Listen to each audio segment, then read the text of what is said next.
हामी यसै विद्यालयमा अध्ययनरत छात्रहरू कक्षा 10 मा पढ्दै आइरहेका छौँ।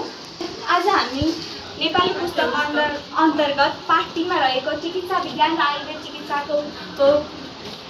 चिकित्साको अध्ययन गरिसकेपछि हामीले देशबाट पाएका केही ज्ञानहरूलाई हजुरहरू सामु प्रस्तुत गर्ने प्रयास गरेका छौँ।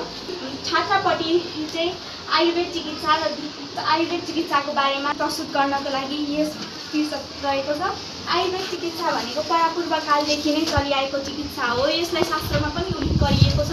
शास्त्रमा मात्र नभई यसलाई विभिन्न ग्रन्थहरूमा पनि उल्लेख गरिएको छ। आयुर्वेद चिकित्सा शास्त्रमा उल्लेख अनुसार यसका 8 वटा शाखाहरू रहेका छन्, जसलाई अष्टाङ्ग पनि भनिने गरिन्छ।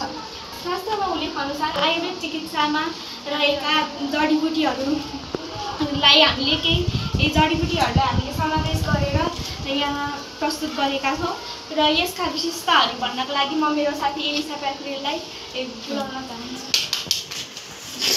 हामीले आफ्नो घरबाट धेरै प्रकारका जडीबुटीहरू लिएर आएका छौँ र हामीले यहाँ पेस्ट गरेका छौँ र बेसारले चाहिँ हामीले दुधमा घोलेर खायौँ भने हाम्रो जिउ दुखेको र रुगाखोकी जस्ता समस्यालाई न्यूनीकरण गर्छ। सुपारी, यदि हाम्रो फेसमा कुनै दाग धब्बा छ र त्यसमा हामीले सुपारी घोटेर लगायौँ भने त्यसले हाम्रो अनुहारमा भएको दाग धब्बा हटाउने गर्छ। लसुन, यसले चाहिँ टाउको दुख्या, पेट दुख्या जस्ता समस्याहरूको न्यूनीकरण गर्छ। ज्वानो र बिरेनुन चाहिँ हाम्रो पिरियड पेन र पेट दुखाइको बेलामा पनि प्रयोग गरिन्छ। तितेपाती चाहिँ हाम्रो ताजा घाउहरूमा यसको रस लगायो भने चाहिँ यसले छिटै निको पार्न सक्छ। हर्रो चाहिँ हामीले खोकी लाग्दाखेरि खाने गर्छौँ। ल्वाङ चाहिँ दाँत दुखेको बेला हामीले खायो भने दाँत दुखेको निको हुन सक्छ। पुदिना टाउको दुखेको हटाउन सक्छ। अनि त्यसपछि यो फुलले चाहिँ हाम्रो यदि पिरियडहरू ढिलो भइरहेको छ भने यो फुलको रस खायो भने चाहिँ हाम्रो पिरियड सन्तुलनमा आउँछ। तुलसीले चाहिँ हाम्रो रुगाखोकी निको पार्छ। मेथीले चाहिँ पेट दुखेको निको पार्छ। बोजोले चाहिँ हाम्रो घाँटीमा भएको समस्याहरू निको पार्छ। दुबो, यदि हामीलाई टाउको धेरै दुख्छ भने नाकबाट दुबोको रस हाल्यो भने टाउको दुखेको निको हुन्छ। पोलेर खायो भने चाहिँ हाम्रो सुक्खा खोकी निको हुन्छ। अनि जिराले चाहिँ हाम्रो पेट दुखेको निको हुन्छ। यो पत्थर जातका भन्नेले चाहिँ हामीलाई भएको पत्थरी निको पार्न सक्छ। धन्यवाद। नमस्कार, म चाहिँ गोल्डन सुनगावा इङ्ग्लिस बोर्डिङ स्कुलमा अध्ययनरत छात्र गौरव अधिकारी।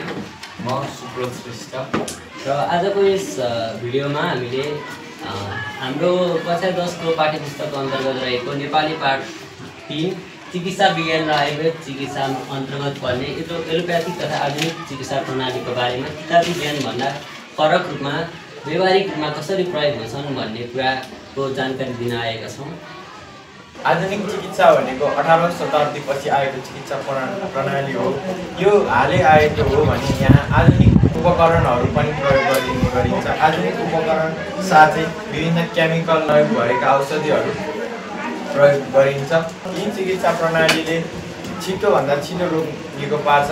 आधुनिक उपकरणहरूको प्रयोग गरेर रोगको पत्ता लगाउँछ र सोही अनुसार डाक्टरले भने अनुसारै रोगको निको पत्ता लगाउँछ। यस आधुनिक चिकित्सा प्रणालीमा विभिन्न प्रविधिका उपकरण तथा रासायनिक औषधिहरू प्रयोग भएका हुन्छन् र केही औषधिहरूलाई यहाँ प्रस्तुतीकरण गर्नको लागि देखाइएको छ।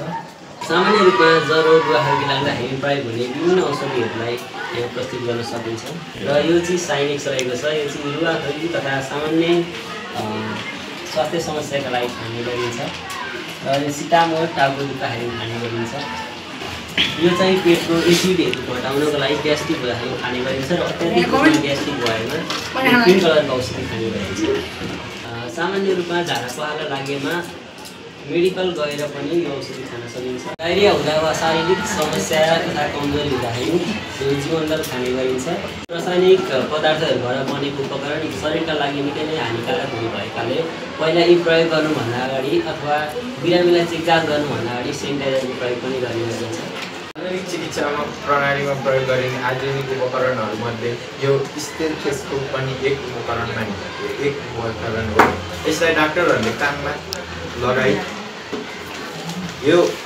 यसबाट रोगीको छातीमा राखेर रोगीलाई सास फेर्न लगाउँछ। हेर त यसरी रोगीको मुटुको सास प्रश्वासबारे थाहा पाउने गर्दछ भने यो बिपी प्रेसर जाँच गर्ने आधुनिक उपकरण हो। यसलाई रोगीको यो भागमा अलिक कसेर लगाइन्छ र यो पम्पलाई थिची यहाँ गजमा प्रेसर नापिन्छ। यहाँ सिरिन्ज पनि रहेको छ। यो सिरिन्ज रगत निकाल्दा वा शरीरमा खोप लगाउनको लागि प्रयोग गरिन्छ। चिकित्सा प्रणालीका केही फाइदाहरू पनि रहेका छन्। यस पद्धतिमा उपचार गर्दाखेरि सस्तो मूल्य दरमा उपचार गरिने भएकाले सम्पूर्ण सर्वसाधारणहरूले पनि उपचार गर्न पाउँछन्। साथै रोगहरूलाई पनि शल्यक्रियाका माध्यमबाट उपचार गर्ने गरिन्छ। सँगसँगै यसका बेफाइदाहरू पनि रहेका छन्। आधुनिक चिकित्सा प्रणाली छिटो भए तापनि यसको पार्श्व प्रभाव भने कम रहेको देखिँदैन। हाल यस्ता औषधिहरू खाएर रोग त निको होला तर पछि यसको पार्श्व प्रभावले मान्छेले झन् रोगी बनाउन पनि सक्छ र डाक्टरको सरसल्लाह बिना यस्ता औषधिहरू खाइयो भने त झन् घातकभन्दा घातक रोगहरू पनि लाग्न सक्ने गर्दछ। आधुनिक उपकरण सुन्दा मात्र राम्रो हो। यो गर्नुपर्दा धेरै महँगो नि पर्न जाँदछ र यस्तो शल्यक्रिया गरिराख्यो भने शरीरमा धेरै दागहरू बस्ने र खतहरू बस्ने हुँदछ। समय अत्याधिक रूपमा आधुनिक चिकित्सा प्रणालीको प्रयोग बढेका कारणले गर्दाखेरि प्राकृतिक रूपमा पाइने आयुर्वेदिक पद्धतिका मार्फतबाट नै उपचार गरिनुपर्छ भन्दै बिदा हुन चाहन्छु। धन्यवाद।